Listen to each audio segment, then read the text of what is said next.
D media news, आपका media.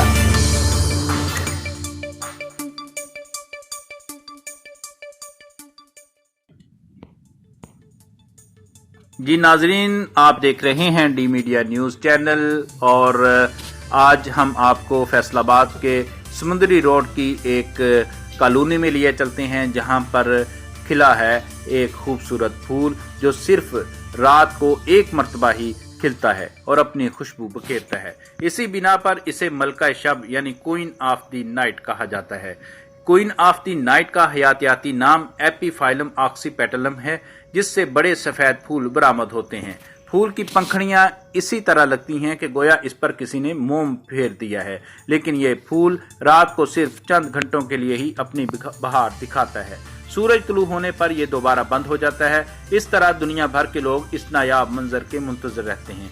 इस वक्त जो फूल आप यहाँ देख रहे हैं ये मार्च के दरमियान में या ये नवंबर के करीब ये खिलता है और आजकल ये खिला था। एक रात में सिर्फ 2 घंटे के लिए खिला था और बंद हो गया था। इसकी खुशबू बड़ी जबरदस्त होती है और फूल खिलने के अमल को देखने वाले खुद को खुशनसीब तस्वर करते हैं। इसकी वजह यह है कि मौसम बहार या गर्मा में किसी भी रात को यह अपना नजारा करवाता है और लोग इसके मुंतजर रहते हैं। जिन अफराद ने फूल खिलने के बाद इसकी खुशबू सूंघी है, उन्होंने इसे दुनिया का सबसे महकता हुआ फूल करार दिया है। फूल खिलते वक्त कदरे सफेद हो जाता है और इसकी खुशबू मुद्दतों याद रहती है। इसी फूल की एक और किस्म आर्किड कैक्टस भी है, जो रोजाना रात के वक्त ही खिलता है, क्योंकि चमगादड़ें इससे जरदाने लेकर दूसरे फूलों तक पोलिनेशन का अमल अंजाम देती हैं। ताहम मलका शब साल में एक वक्त ही खिलता है।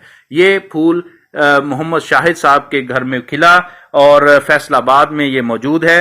हालांकि ये मैक्सिको और नॉर्थ अमेरिका के इलाकों में जो है ये फूल खुशनसीबी की अलामत समझा जाता है और जो तवाहम परस्त लोग हैं वो इस फूल के खिलने पर मुख्तलिफ रसूमात अदा करते हैं और जादुई जो तरीके हैं वो आजमाते हैं। लेकिन मोहम्मद शाहिद का कहना है कि वो ये एक फूल को अपने आंगन में सिर्फ इसकी खुशबू के लिए और एक खूबसूरती के लिए लगा रखा है और इसके जो पूरे साल में रात को खिलने के लिए मुंतजर रहते हैं। ये जो फूल आपको नजर आ रहा है ये रात को सिर्फ 2 घंटे के लिए खिला था और ये बंद हो गया था। अब ये अगले साल खिलेगा।